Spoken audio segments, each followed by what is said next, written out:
Good morning, everyone. Good morning, good morning. I hope everyone is doing well on this rainy Los Angeles day. It is Wednesday. So happy to have rain. So happy to have rain. Let me get some energy. I need to... I don't know. Hold on a sec.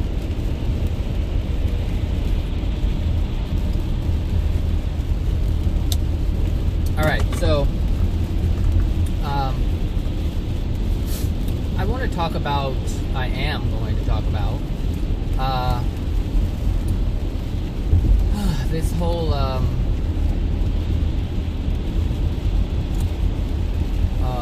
drawing such a blank right now. Oh, God, that's what it was. It was a YouTube video. The thing about these YouTube videos, of the ones that are titled, inspiration and most powerful message, and usually has something to do with God and has something to do with the universe, and they do so well, and then they throw in some BS that's not true, and it's like the true power of the message is lost. It's just absolutely lost. And I get it. I understand, this is where we are right now, on the planet, where people don't know what's right or what's true and what's not true. And a lot of the times people are just trying to accept what makes sense. But because of our degradation, a lot of things that are untrue make sense. It just makes sense. But untruths will always make sense to someone who doesn't have love within their soul, because love is synonymous with truth. You can't have love without having truth within your being, within your soul, literally within your soul. It's impossible. You can attempt to do loving things, you can attempt to do or to take loving actions, but with the degraded soul, there's always an ulterior motive. And sometimes we don't see what that ulterior motive is. And it's just I understand the confusion, which is why I make these videos. Because at some point, people will start to see the truth. People will, well, here's the thing. Maybe that's what I should title this video. It is so important to plant the seed of truth. It's so important to speak truth. Not because you want someone to believe it, but because you want to put it there as an opportunity for someone to grab a hold of it. That's why you want to plant the seed of truth. That's why you want to speak truth. That's why you want to live truth. Because that's the only way people are going to know that it's there. And look, some people will live their entire life on this planet in their physical form, not knowing what the truth is. Never accepting what the truth is. Never accepting truth. That is a possibility, and it happens every single day. People have been living for a long time. People have been living for a short period of time, and they end up dying. And never did they understand what the truth was. But at some point when they pass, all of the times that truth was presented to them will be brought to their attention. This is why it's so important to live truth. This is why it's so important to have love. Not because you want someone to change right then and there. That's an addiction. If you speak truth to have someone change, that's an addiction. But when you put truth out there and allow someone to, it's no different than this. It's like feeding a duck bread. You can put the bread there, or any animal. It can be, you can put the food there, and you expect what a person would want is for the animal to come up to them and actually eat it out of their hand. That's what most people would want to happen. Some people put the food down hoping that the animal will come closer to them because they want to interact with the animal. So they're enticing the animal to come to them. And this is no different than these good deeds, these acts of what they call acts of love, acts of kindness. This is what these things are. They're trying to get an immediate response. They want to get a return on their investment is what it is. That's what they're looking for. But we shouldn't operate like that. We should just put it there and allow the animal, just put the food there and walk away. Allow the animal to get it when it's ready. Because that's the way people operate. People are going to accept truth when they're ready, not when you want them to, not because you're ready for them to. That's not love. And if you're living in that way, you don't hold truth. Because if you held truth, then you would understand that everyone has their free will to decide when and how they want to accept something. That's what real love is allowing someone else's free will to be expressed by that person who has the free will. That's what it's all about. So when I make these videos, like, I understand my views are low and people don't really pay attention to this stuff, and sometimes people just don't like the delivery. And I get it, that's fine. They don't have to like it. But it was presented. There wasn't, because I recognize that people are drawn to it, but then they reject it. But the fact that they were even drawn to it tells something. They may not realize it. They may not realize that they're drawn to something for a specific reason. You're drawn to people for a specific reason. You may not like them, but you're drawn to them because they're your law of attraction. You may not know that. You may not see what the law of attraction is because you maybe despise the person, hate the person, dislike the person. It doesn't matter what it is. You may be jealous of the person, envious of the person. It just depends on the person. It depends on you. But plant the seed, people. Plant the seed. Even if you feel that's your job is just to plant the seed, then just plant the seed. You don't have to do anything you don't want to do, but if you're inclined to do it, then do it. But don't do it because you're looking for a return on your investment. Understand that the return on your investment is automatic when truth is being spoken, when truth is being presented. The return on investment is automatic and instant. Every time I speak truth, every time I'm being loving, I am benefiting from it. My soul condition is changing because it's more in alignment. It's like I'm driving on the road now. I'm in this lane. Let's say this is the lane of love. It's like one of those little video games, like those Mario Kart games or any kind of game. You know, you're driving and there's little coins in the road. And as long as you stay this path, as long as you stay the narrow path, you're like, cha-cling, cha-cling, cha-cling, cha-cling, bling, bling, bling, bling. You know, that's what's happening within your soul. You may not see it right away, but it's happening. And the thing is, it's happening on these, I want to say micro levels. I can't see what's happening, but it's happening. And you'll know it's happening because it's almost like when you go, I don't know if some of you have ever been to like Chuck E. Cheese. Some of you may not be here in America, but we have this thing called Chuck E. Cheese, which is a kid's place. You know, pizza, games. And when you play the games, you get a ticket. But the ticket's really not worth anything by itself. You have to have at least 5 of them, or 10 of them, or 20 of them in order to see the reward. And that's what happens when we speak truth and when we live in love. We get a little more, we get a little more, we get a little more, we get a little more, and the universe is working. This man is driving entirely too fast in this rain. Like, I'm doing 70. He has to be doing 80. That's just, and his car is so light, like, he's gonna get one of them. You know, he's getting them. Get out of my lane. You can't get these loving coins. I say Jake Lee is jeopardizing everybody's life. But whatever, he's only jeopardizing lives of the souls who are a magnetic match, if you will. So, you know, the things that, you know, we do in love and we do in trust, we do in truth and we do in love, they gradually add up, and as we're collecting more of this love and changing the ratio of degradation within our soul, the universe is doing its thing to match you up with the newness that you are, the new you. You have the ability to be a new you every single day. Every single day you have an opportunity to become a new you. Every single day there is, trust me, every single day you are presented with a situation. Alright, let's do this. Let's do it safely. I knew there was an accident because I saw it this morning on the little map thing. It's like, uh-oh, accident. Am I in the right lane? I don't think So I need to get over one more. I need to get over one more. And if you hurry up, that means I can hurry up.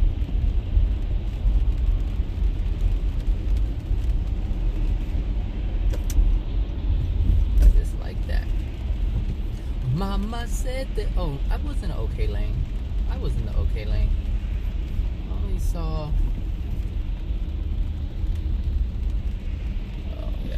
I was in the okay lane. It's hard to see these. You see, people want to be looky-loos. Nobody got time for looky-loo nonsense. Well, I know I don't. I have places to be. Looky-loo, looky-loo. What was I saying? Are you gonna get over Volkswagen Jetta? I think. I don't know. Yeah, Jetta. What was I gonna say? Say something.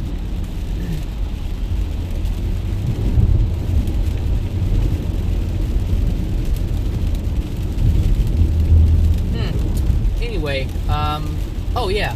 The universe the new you every single day, trust me, every single day you are presented with a situation that allows you to be a better person. And what I mean by that is every day you are presented with something, a situation with someone where you can make a choice to live in truth. If someone curses you out, you then have you are presented with an opportunity to maintain who you are, maintain your goodness, maintain your greatness, and just look at them, observe what they're doing, understand where they have to be in order to be doing what they're doing, process it, and let it go. And also at the same time, looking at get another opportunity of you being able to see what dwells within you that you don't see, that you don't know is there. People get cursed out all the time. People get beat up all the time. It's not because of the other person. It's because of what dwells within their soul that's calling that kind of experience to them. That's why I said every single day you are presented with something. If you have a headache, if you have a pain somewhere in your body, if you are experiencing emotional pain, all these are opportunities for you to better yourself, to become more loving. Because it's unloving to hold things within you that attract harm to you. It's unloving.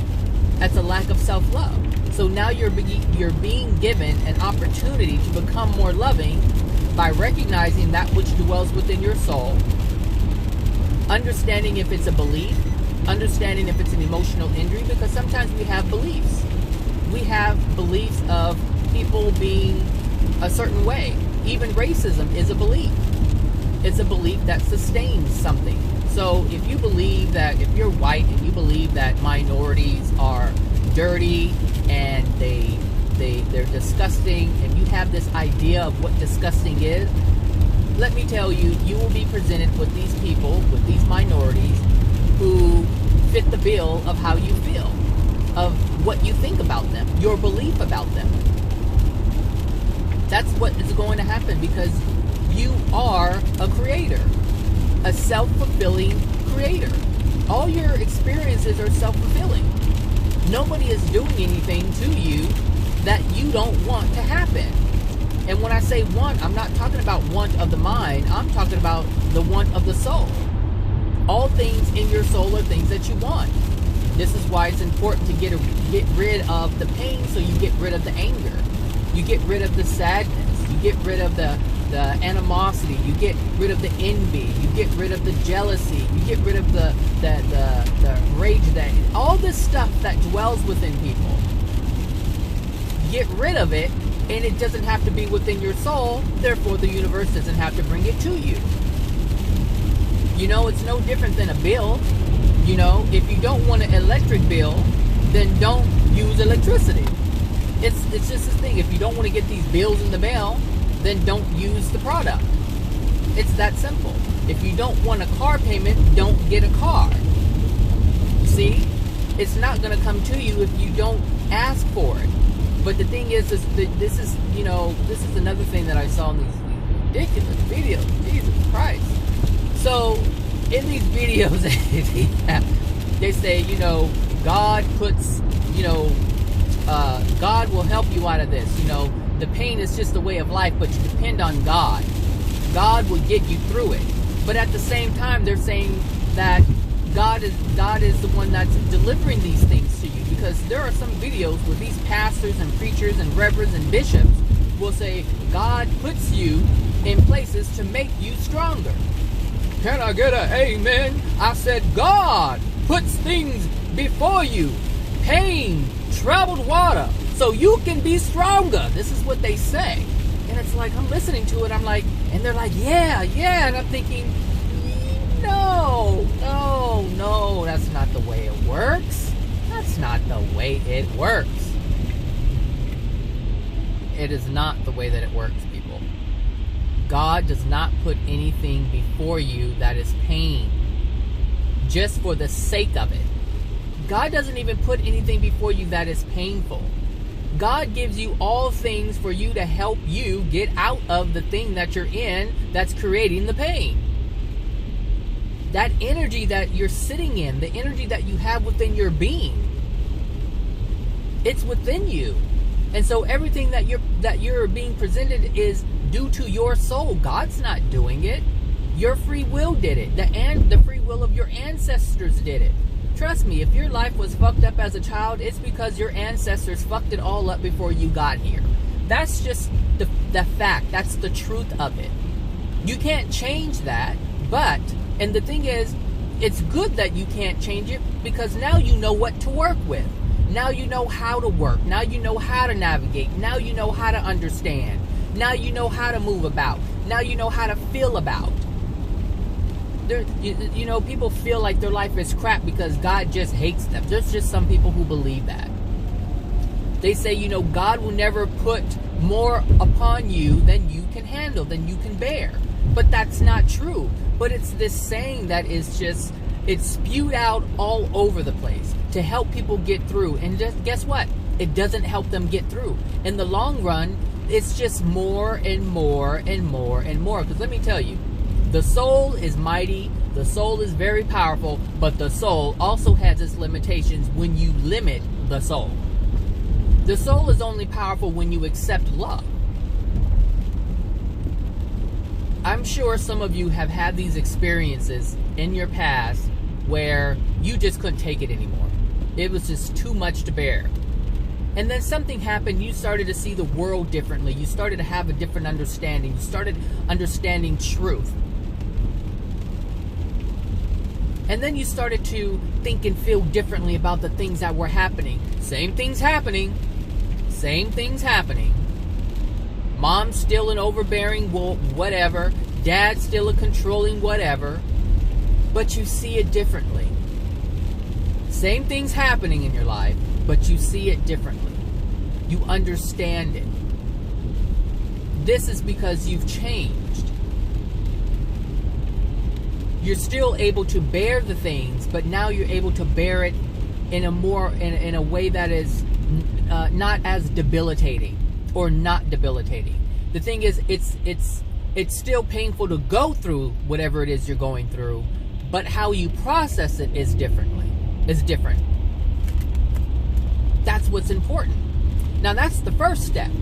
Now you're using the mind. Now you're kind of transforming your soul to not respond. Now you understand that it wasn't you, because when you were angry, you thought it was because of you, but it wasn't because of you. So now that you understand that mom was crazy, messed up, a mess, and dad was crazy, messed up, a mess. Now you understand these things. It's like, oh, okay. They weren't doing it just to be mean. These suckers had no idea what was going on in their own lives. Nor did they know that their parents, my grandma and grandpa, passed it on to them.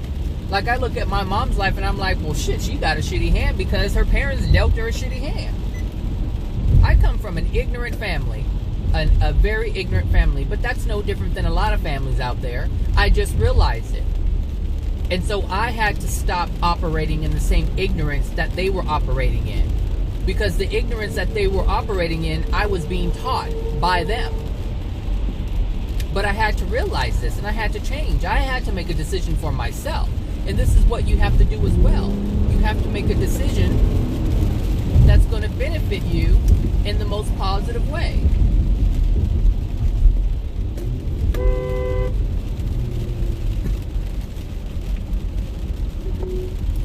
You're doing too much. These drivers, they want to speed, and there's no reason. They got 15 car lanes between them. Anyway, but yeah, that's just the way that it is. That's the way that it happens.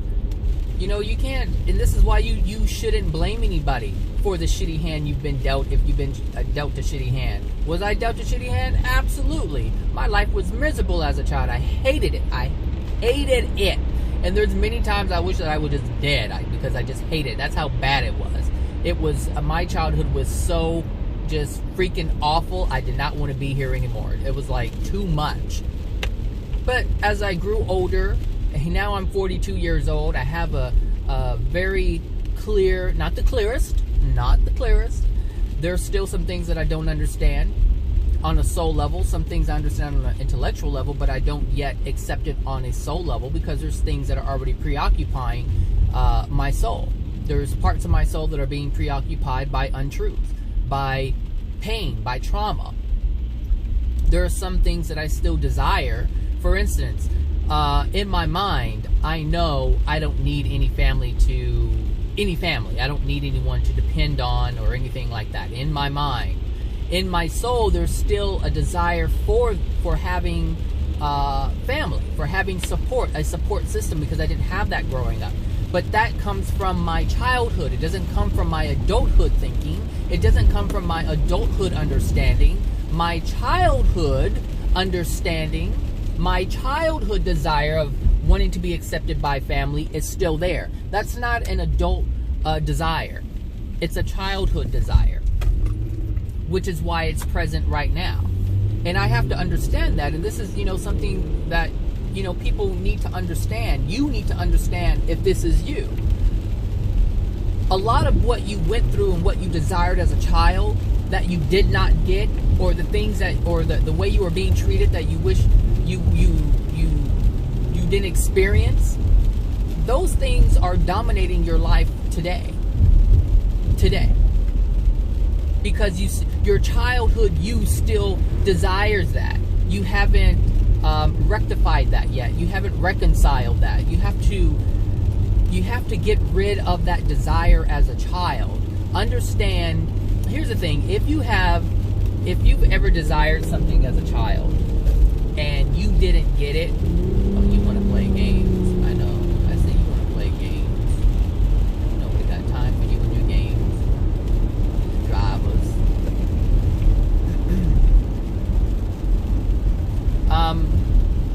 If you were mistreated as a child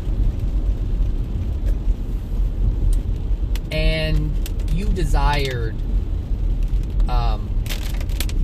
to be accepted, just period, as a child included, sometimes you're kind of casted out. I have, I know of an aunt who felt like she was the black sheep of the family. That's just the way she felt. But she was never casted out like my mother was. But she felt like she was the black sheep of the family. And so whatever was going on in her life when she was a child is still haunting her. And the thing is, this is why siblings still get in arguments as adults over things or the way things were when they were a child, because that child is still present. The child is still present. You can be 50, 60, 80 years old and still have the pain of a child within you, because the pain has always been there, and it happened when you were a child. And so these are the things you have to come to understand. And the thing is, you have to accept it. Oh, that's what I was going to say. So the pain is only present because you do not want to accept that is what your reality was. You don't want to accept that, and you wish it were different. You're not willing to accept it. And you have to accept it. We all have to accept it. We have to accept that we were not accepted. That's what we have to accept. We have to accept that we were treated differently if we were treated differently. Accept that that's the way that it was. Accept the pain that's attached to it, and release it. The reason why we don't cry. What are you doing? You in my lane? The reason why we don't cry as a child is because we don't want to accept what is happening in the moment. We don't want to accept it. So we resist it. We keep our mouth quiet, or I should say we keep ourselves quiet. We don't say anything. We don't bring up how we really feel. And sometimes people don't give a shit how you feel. And that's another emotional injury. I can't speak up because they won't care what I say anyway. Now I have to continue living in this pain. That's what happens. And now you really block yourself off. You want to say something, but you can't say something because if you do say something, they're not going to care about what you say. So what's the point of saying anything? I just the only choice I have, the only alternative I have is to just sit here in my pain. Therefore, causing the rest of my life to have the exact same experiences. More pain. More painful experiences. You hear me? That's what's happening. And we want it. We can be 40 years old, 50 years old, 60 years old, 30 years old. It doesn't matter what your age is. These emotions don't see time like we see time. They're just going to be there until you get rid of it. Point blank, period. They're just going to be there until you get rid of it. It has nothing to do with how many years you've lived on earth. It doesn't matter how many years you've lived in the spirit world. It just, hey, when you're ready to get rid of it, you'll get rid of it. When you want to get rid of it, you will get rid of it. But until then, you're going to resist it. And as you resist it, you're going to hold on to it. That's just the way that it works. You can't change that. Like I said, it's a good thing that you can't change it because now you know what to work with. Now you know how to work with it. Now you know what to do, how to approach it. Or don't approach it at all. But again, it'll just remain within you. Years mean nothing. It doesn't matter how old a person is. They say, you know, listen to your 80-year-old people. Well, there's 80-year-old stupid people out there. There are 80-year-old miserable people. Would you listen to a miserable drunk? Sure, go ahead. Go and listen to a miserable drunk.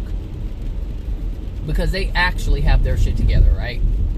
No. It doesn't matter your age. You don't listen to people who have degradation within their soul. Who have no intent on understanding their pain. Why would you listen to someone who has no intent on understanding their pain? I'll tell you. Because you have no intent on understanding your pain. That's the only reason why you listen to stupid people. Because you don't want to get the answers. You want to continue living how you're living. You want to continue the path that you're on. And you basically want someone who's on the same path so you don't feel alone. That's why you listen to people who don't have the answers. Because I'm telling you, this path can be a very lonely path. If you don't have a full understanding or enough, I'll just say that. If you don't have enough understanding, this can be a very lonely path. But it's supposed to be lonely. You're supposed to feel that way because you have loneliness within you. Hello? That's the fear. Being alone. Which is why people don't like being on this path. This narrow path.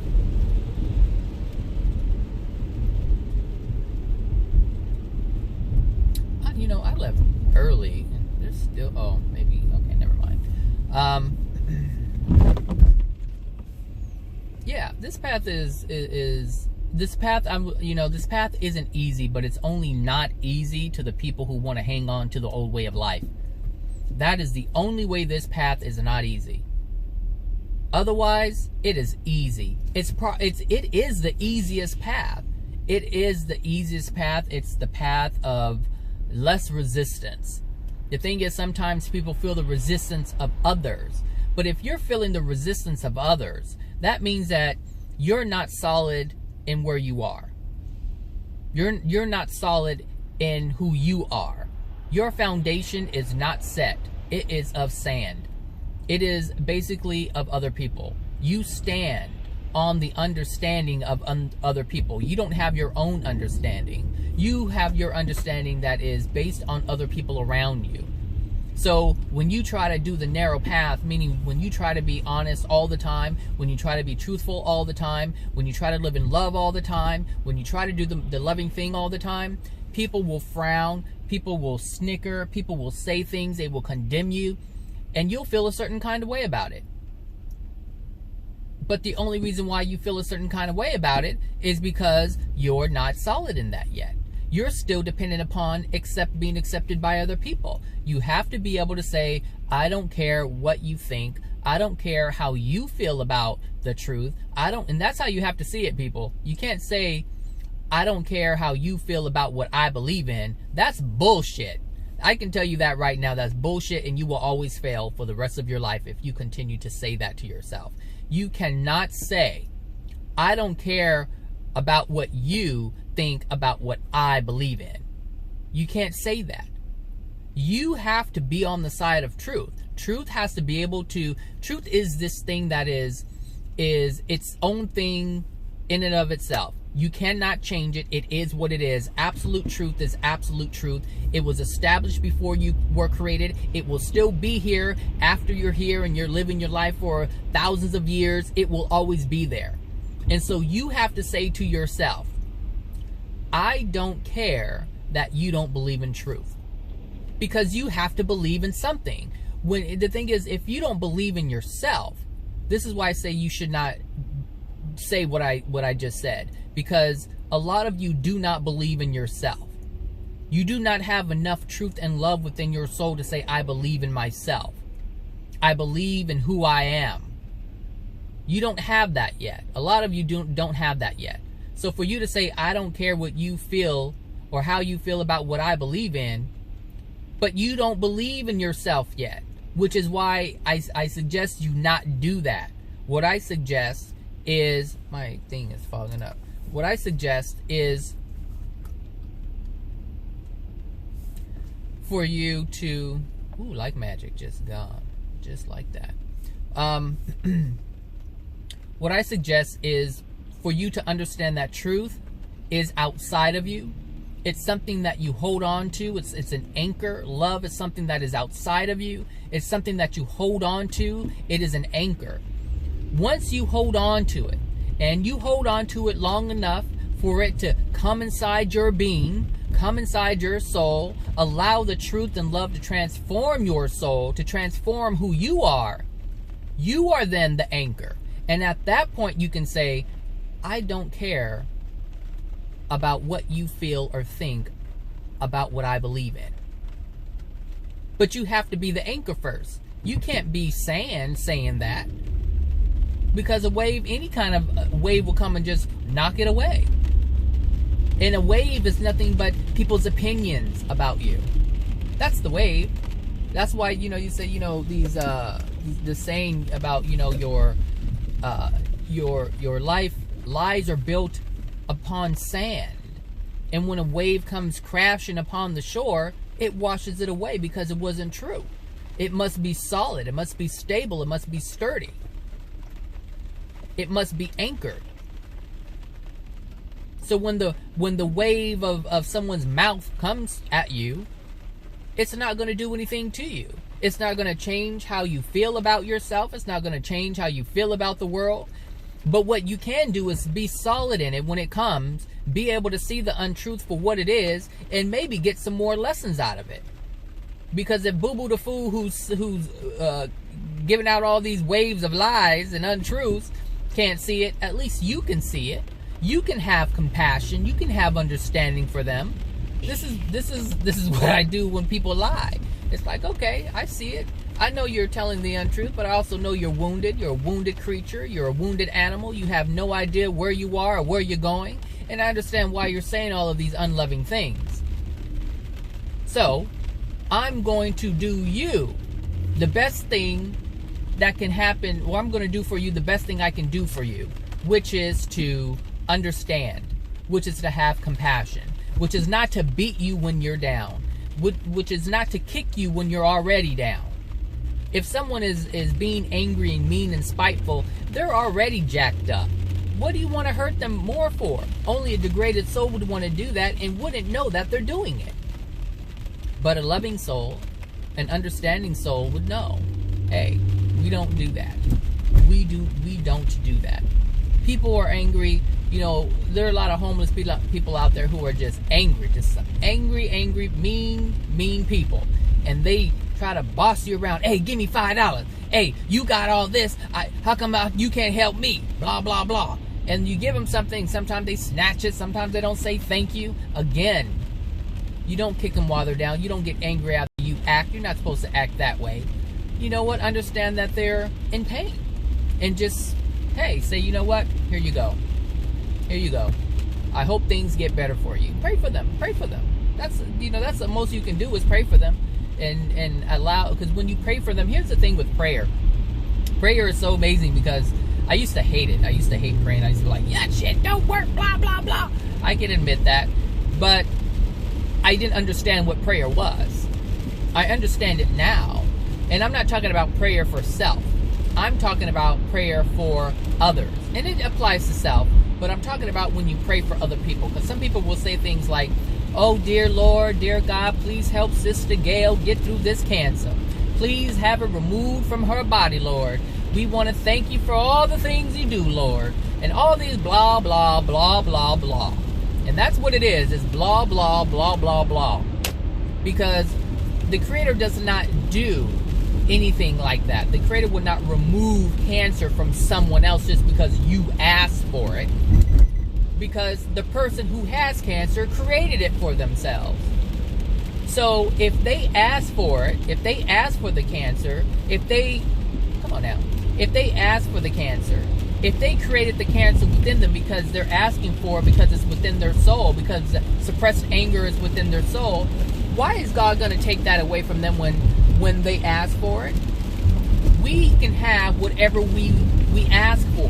Whatever is within our soul is what we get. Now, just because Boo-Boo the Fool who has cancer doesn't understand this, it doesn't change the fact that this is the way that it's working. So, when you pray for someone, what you're praying for is that they will see the truth. But the only way they're going to see the truth is if you... Go ahead. The only way they're going to see the truth is if truth is presented to them. So when you pray for someone, you're just asking for truth to be presented to them so that they can see, because that is the greatest gift that you can give, is to present something to someone that will allow them to change their condition. You can't change their condition, but you can ask that the Creator present something or bring something to them so that their condition can change. But that can only happen if they're accepting of the truth that's being presented to them. That's what prayer is good for.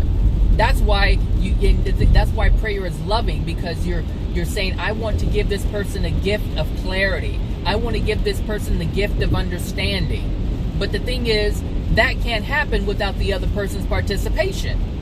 They have to be a participant in that.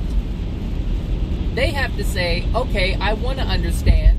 So if someone comes in their life, if you were having a conversation with them and they didn't get it, and because they know you, they're too close to you, or they're too much pain, whatever, blah, blah, blah, and you pray that they get it, that they understand, Lord, please help them, please, help them with this clarity.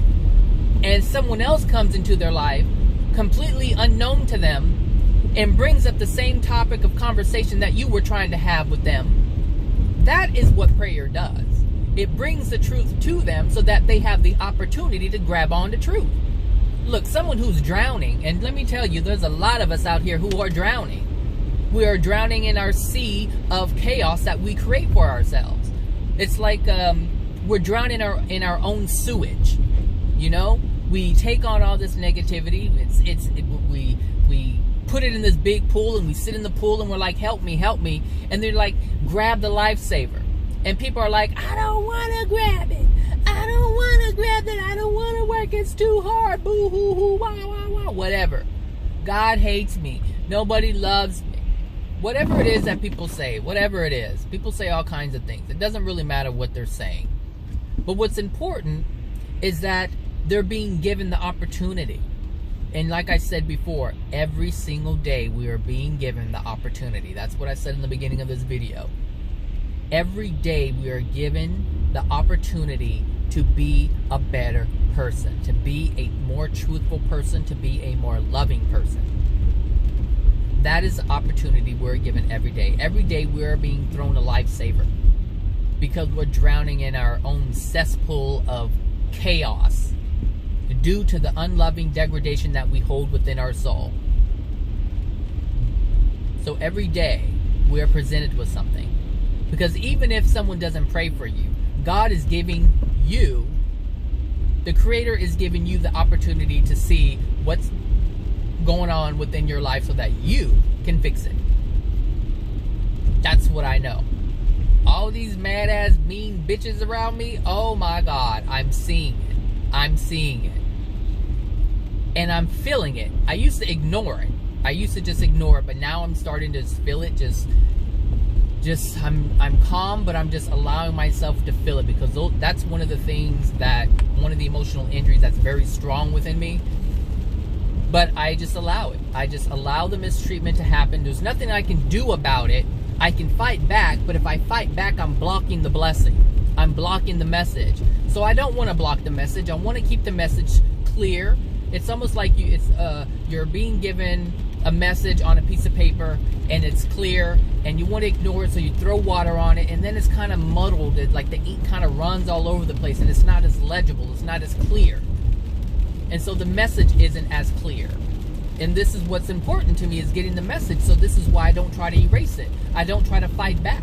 I don't try to send the message back. I don't try to ignore it. I just let myself feel it. I let myself feel the discomfort of treatment by people. I let myself feel the pain of being treated a certain way. I just let myself feel it, because at some point, I'm going to get to the feeling long enough and deep enough to let it release. Otherwise, I'll just keep ignoring it, and the rest of my life on this planet will be the way that it has been. It has improved, but it has only improved because I'm not resisting it. That's why it has improved, is because I'm not resisting it. The emotional injury is still within me, which is why it's coming, but it's not coming as painful. It's not coming as harsh, because I'm okay with it. I'm okay with the message, but the message must keep coming. It must keep coming, because the whole purpose of the universe is to get rid of all the things that are unloving that man has created. So in order to do that,